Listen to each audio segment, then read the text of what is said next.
అమెరికాలో కాల్పుల కలకలం, డొనాల్డ్ ట్రంప్ మరోసారి కాల్పులు. AK-47 రైఫిల్ నుంచి దూసుకెళ్లిన బుల్లెట్ అట. సీక్రెట్ సర్వీస్ ఏజెంట్లు అప్రమత్తమై దుండగులపై ఎదురుకాల్పులు.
అంటే మరి డెఫినెట్గా విచారణ జరిపించాలి. ఎందుకు ఒకటి పాసిబుల్ అంటే మన వివరాలు తెలియాలి. We cannot speculate.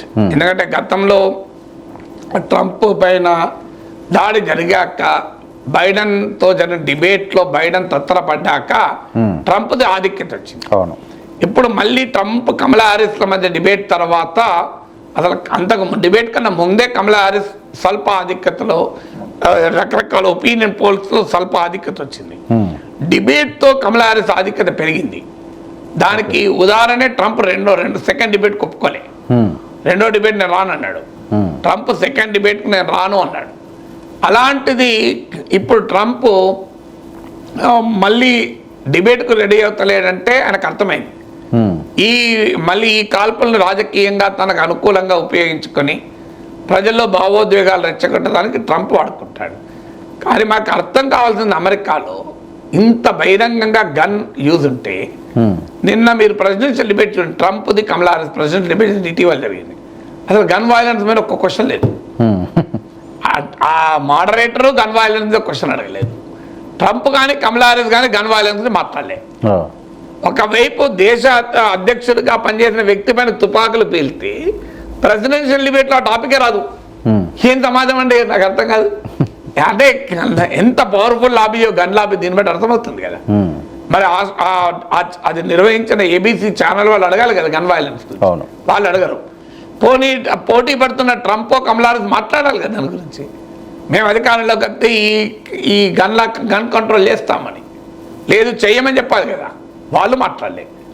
అంటే ఇంత ట్రంప్ పైన కాల్పులు జరిపినా కూడా గన్ వైలెన్స్ అనేది ప్రెసిడెన్షియల్ డిబేట్లో లేదు అంటే అమెరికాలో గన్ లాబీ ఎంత పవర్ఫుల్లో దీన్ని బట్టి అర్థమవుతుంది. Trump is a victim of his own politics. ఎందుకంటే రిపబ్లికన్లు డొనాల్డ్ ట్రంప్ గన్ కంట్రోల్కు పూర్తి వ్యతిరేకం. ఓకే, ఆయన బలవుతున్నా కూడా పూర్తి వ్యతిరేకం. ఎందుకంటే వాళ్ళే డబ్బులు ఇస్తారు రిపబ్లికన్ పార్టీ క్యాంపెయిన్కు. నేషనల్ రైఫిల్ అసోసియేషన్ భారీ ఫండింగ్ చేస్తుంది రిపబ్లికన్లకు. ఓకే, అందువల్ల వాళ్ళు గన్ కంట్రోల్కి వ్యతిరేకం. ఇప్పటికైనా అమెరికన్ రాజకీయ నాయకత్వం యొక్క స్వభావాన్ని ప్రజలు అర్థం చేసుకోవాలి. మరి దేశంలో ఇంత పెద్ద సమస్య.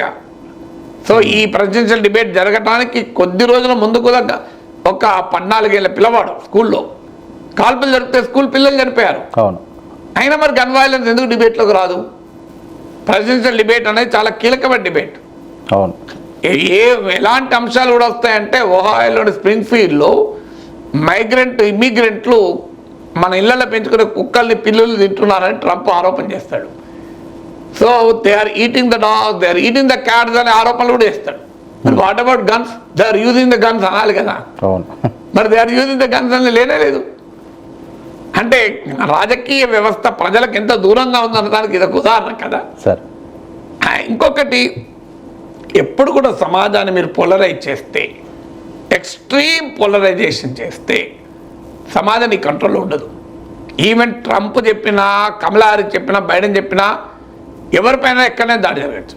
ప్రపంచంలో మీరు అగ్రనేతలు అందరూ చూడండి, ఇందిరాగాంధీ, బెనజీర్ భుట్టో, మీరు ఎవరన్నా తీయండి, మీకు లెనిన్, మీకు అబ్రహాం లింకన్, కెనడీ, వీళ్ళందరూ కూడా బలయ్యారు కదా తుపాకులకు. ఇలా ప్రపంచంలో పెద్ద పెద్ద నేతలంతా తుపాకుల్లో బలయ్యారు కదా. మరి ఇది కోరుకుందామా? అంటే మీరు సమాజంలో ఎక్స్ట్రీమ్ పోలరైజేషన్ చేస్తే, ఉన్మాదం, భయంకరమైన భావోద్వేగాలను రెచ్చగొడితే రాజకీయాల కొరకు, అది ఎవరిని ఎక్కడ తింటుందో తెలియదు. ట్రంప్ చేస్తున్న పని ఏంటంటే ఎక్స్ట్రీమ్ పోలరైజేషన్ పెంచుతున్నాడు. ఓకే, ఆ ఎక్స్ట్రీమ్ పోలరైజేషన్ పెంచినాక కడుపు మన్నోడు ఏం చేస్తారో ఎవరికి తెలియదు. అందువల్ల మన దగ్గర కూడా పొలిటీషియన్ల విజ్ఞప్తి అది, భయంకరంగా పోలరైజ్ చేస్తారు. ఎందుకంటే వాళ్ళ అవసరం కొరకు, వాళ్ళ ఎన్నికల ప్రయోజనాల కొరకు, రాజకీయ ప్రయోజనాల కొరకు భయంకరంగా భావోద్వేగాలను రెచ్చగొట్టి పెడతారు. దాని విక్టిమ్ సమాజము, దాని విక్టిమ్ రాజకీయ నాయకులకు కూడా.